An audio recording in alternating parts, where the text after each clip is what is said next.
Hi ಗೆಳೆಯರೇ, ನನ್ನ ಹೆಸರು ಪಾರ್ವತಿ. ನಾನು ದಾವಣಗೆರೆ ಸುತ್ತಮುತ್ತ ಕೆಲವು ಮನೆಗಳಲ್ಲಿ ಕೆಲಸ ಮಾಡಿಕೊಂಡು ಜೀವನ ನಡೆಸ್ತೀನಿ. ಆದ್ರೆ ಒಂದು ದಿನ ನಡೆದ ಘಟನೆ ಇದೆಯಲ್ಲ, ಅದನ್ನ ನೆನೆಸಿಕೊಂಡ್ರೆ ಈಗಲೂ ನನಗೆ ಒಳಗೊಳಗೆ ನಗು ಬರುತ್ತೆ. ಆ ದಿನ ಅಂತಾದ್ದು ನಡೆಯುತ್ತೆ ಅಂತ ನಾನು ಎಂದಿಗೂ ಅಂದುಕೊಂಡಿರಲಿಲ್ಲ. ಅದು ಅಚಾನಕ್ಕಾಗಿ ನಡೆದು ಹೋಗಿತ್ತು. ಚಿಕ್ಕಂದಿನಿಂದಲೂ ಕಷ್ಟದಲ್ಲೇ ಬೆಳೆದಿದ್ದೆ. ಮದುವೆ ಆದ್ಮೇಲೇನಾದ್ರೂ ಸುಖವಾಗಿ ಇರಬಹುದು ಅಂತ ಭಾವಿಸಿದ್ದೆ. ಆದ್ರೆ ವಿಧಿ ನನ್ನ ಜೊತೆ ಆಟ ಆಡಿಬಿಟ್ಟಿತ್ತು. ಮದುವೆಯಾದ ಕೇವಲ 2 ವರ್ಷಕ್ಕೆ ನನ್ನ ಗಂಡ ಮಂಜು ಒಂದು ಅಪಘಾತದಲ್ಲಿ ತೀರಿಕೊಂಡ. ಅಷ್ಟೇ ಅಲ್ಲ, ನನ್ನ ಜೊತೆ ಕೇವಲ 1 ವರ್ಷದ ಮಗು ಕೂಡ ಇತ್ತು. ಅತ್ತೆ ಮಾವ ಇದ್ದರೂ ಅವರನ್ನು ನೋಡಿಕೊಳ್ಳೋ ಜವಾಬ್ದಾರಿ ನನ್ನ ಹೆಗಲ ಮೇಲೆ ಬಿದ್ದಿತ್ತು.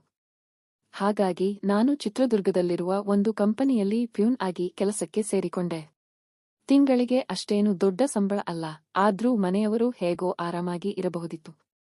ಹೀಗಿರುವಾಗ ನಾನು ಕೆಲಸ ಮಾಡ್ತಿದ್ದ ಕಂಪನಿಯಲ್ಲಿ ಒಂದು ಪರಿಚಯವಾಯಿತು. ಅವರು ನನಗಿಂತ ಸ್ವಲ್ಪ ದೊಡ್ಡವರು, ಸುಮಾರು 35 ವರ್ಷ ಇರಬಹುದು. ಅವರ ಹೆಸರು ರಾಘವೇಂದ್ರ ಅಂತ.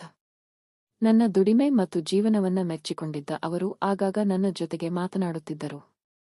ಒಂದು ದಿನ ಅವರು ಬಂದು, ನೋಡಮ್ಮ, ನನ್ನ ಹೆಂಡತಿ ಗರ್ಭಿಣಿ ಇರೋದ್ರಿಂದ ಅವಳಿಗೆ ಮನೆ ಕೆಲಸ ಮಾಡಲು ಆಗಲ್ಲ. ನಿನಗೆ ಯಾರಾದ್ರೂ ಪರಿಚಯಸ್ಥರು ಇದ್ರೆ ಹೇಳುವೆ ಎಂದರು.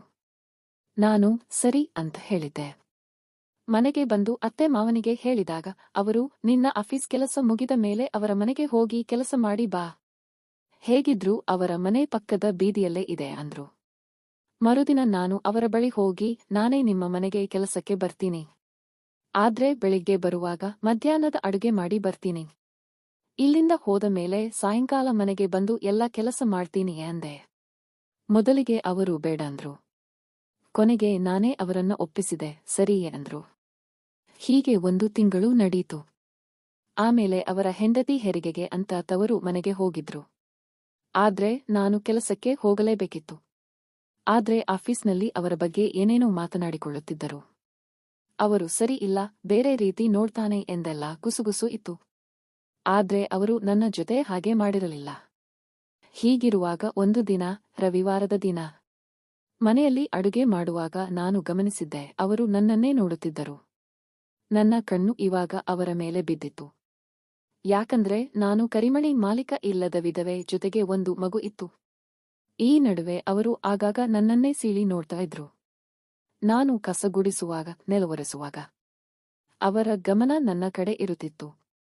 ಆದ್ರೆ ನನಗೂ ಏನು ಮಾಡ್ಬೇಕು ಅಂತ ಗೊತ್ತಾಗದೆ ಸುಮ್ಮನೆ ನನ್ನ ಕೆಲಸ ಮಾಡ್ತಾ ಇದ್ದೆ. ಅವರು ಆವಾಗ ನೀನು ನೋಡೋಕೆ ಚೆನ್ನಾಗಿದ್ದೀಯಾ, ಇನ್ನೊಂದು ಮದುವೆ ಯಾಕೆ ಆಗಿಲ್ಲ ಎಂದೆಲ್ಲ ಕೇಳುತ್ತಿದ್ದರು. ನನ್ನ ಕಷ್ಟಗಳನ್ನ ಆಲಿಸ್ತಾ ಇದ್ರು. ಪ್ರೀತಿಯಿಂದ ಮಾತನಾಡಿಸ್ತಾ ಇದ್ರು. ನನ್ನ ಜೀವನದಲ್ಲಿ ಪ್ರೀತಿಯನ್ನೇ ಕಾಣದ ನನಗೆ ಅವರ ಮಾತು ಮರುಭೂಮಿಯಲ್ಲಿ ಸಿಕ್ಕ ವಯಸ್ಸಿಸ್ತರ ಎನಿಸಿತು. ಅವರ ಮಾತುಗಳು ತುಂಬಾ ಹಿತವಾಗಿದ್ದವು.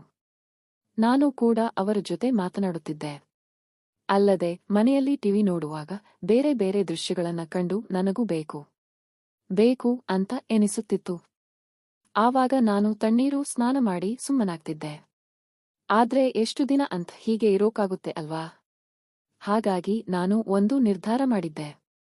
ಏನಾದ್ರೂ ಮಾಡಿ, ಹೇಗಾದ್ರೂ ಮಾಡಿ ಮನಸ್ಸಿಗೆ ಸಮಾಧಾನ ಮಾಡಿಕೊಳ್ಳಬೇಕು ಅಂತ ಯೋಚಿಸುತ್ತಿದ್ದೆ. ಹೀಗೆ ಯೋಚಿಸುತ್ತಿದ್ದಾಗ ನನಗೆ ನೆನಪಿಗೆ ಬಂದಿದ್ದು, ನಾನು ಕೆಲಸಕ್ಕೆ ಹೋಗುವ ಮನೆ ಮಾಲೀಕರಾದ ರಾಘು ಅವರೇ.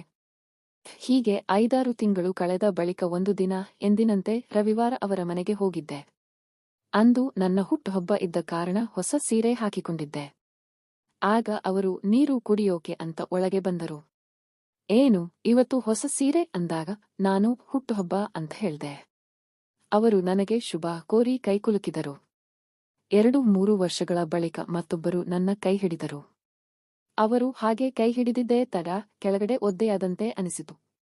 ಆಮೇಲೆ ಅವರು, ಹುಟ್ಟುಹಬ್ಬ ಅಂದ್ರೆ ಇಷ್ಟೇನಾ, ಬೇರೆ ಏನಾದ್ರೂ ಅಂತ ಕೇಳಿದರು. ನಾನು ಏನು ಬೇಕು ಎಂದಾಗ ಅವರು ನನ್ನನ್ನ ಬೇರೆ ರೀತಿಯಲ್ಲಿ ನೋಡಿದರು.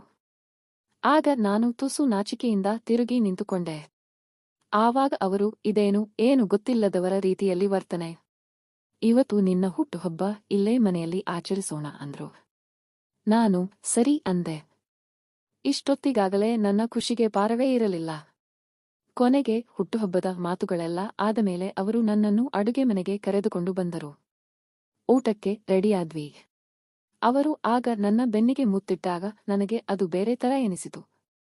ಕೊನೆಗೆ ಅಡುಗೆ ಮನೆಯಲ್ಲಿಯೇ ನಾವಿಬ್ಬರೂ ಹತ್ತಿರವಾದ್ವಿ. ಆಗ ಅವರು ನಿಧಾನವಾಗಿ ಬೋಗುಣಿಯಲ್ಲಿ ಚಮಚವನ್ನು ಹಾಕಿ ಬಹಳ ಹೊತ್ತಿನ ತನಕ ನೀರು ಉಕ್ಕುವ ಹಾಗೆ ಮಾಡಿದರು. ಯಾವಾಗ ನೀರು ಹೊರಗೆ ಬಂದಿತೋ ಆವಾಗ ಇಬ್ಬರಿಗೂ ಸಮಾಧಾನವಾಯಿತು. ಕೊನೆಗೆ ಇಬ್ಬರೂ ಸೇರಿಕೊಂಡು ಎಲ್ಲವನ್ನೂ ಸ್ವಚ್ಛ ಮಾಡಿ ನಿಜವಾಗಿ ಊಟ ಮಾಡಿದೆವು.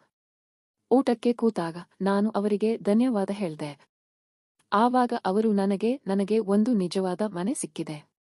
ನಿನ್ನ ನೆರವಿಗೆ ನಾನು ಯಾವಾಗಲೂ ನಿಲ್ಲುತ್ತೇನೆ ಎಂದು ಹೇಳಿದರು. ಗೆಳೆಯರೇ, ಇಂತಹ ಕಾಲ್ಪನಿಕ ಘಟನೆಗಳು ಕತೆಗಳಲ್ಲಿ ಓದೋಕೆ ಅಥವಾ ಕೇಳೋಕೆ ಚೆನ್ನಾಗಿರುತ್ತವೆ. ಆದ್ರೆ ನಿಜ ಜೀವನದಲ್ಲಿ ಈ ರೀತಿ ಮಾಡಿದ್ದೇ ಆದಲ್ಲಿ ಜೀವ ಮತ್ತು ಜೀವನಕ್ಕೂ ತೊಂದರೆಯಾಗುತ್ತದೆ. ಹಾಗಾಗಿ ಇಂತಹ ಕಾಲ್ಪನಿಕ ಕತೆಗಳಿಗೆ ಪ್ರಾಮುಖ್ಯತೆ ನೀಡಬಾರದು. ನಾವು ಉತ್ತಮ, ಶುದ್ಧ ಜೀವನ ನಡೆಸಬೇಕು. ನಮ್ಮ ಬದುಕನ್ನು ಹಸನಾಗಿಸುವ ಕತೆಗಳನ್ನು ಓದಿ ಸ್ಫೂರ್ತಿಯನ್ನು ಪಡೆಯಬೇಕು. ಗೆಳೆಯರೇ, ಈ ಕತೆ ಇಷ್ಟವಾಗಿದ್ದರೆ ವಿಡಿಯೋಗೊಂದು ಲೈಕ್ ಮಾಡಿ. ನಮ್ಮ ಚಾನೆಲ್ ಅನ್ನು ಸಬ್ಸ್ಕ್ರೈಬ್ ಮಾಡಿ. ಧನ್ಯವಾದಗಳು.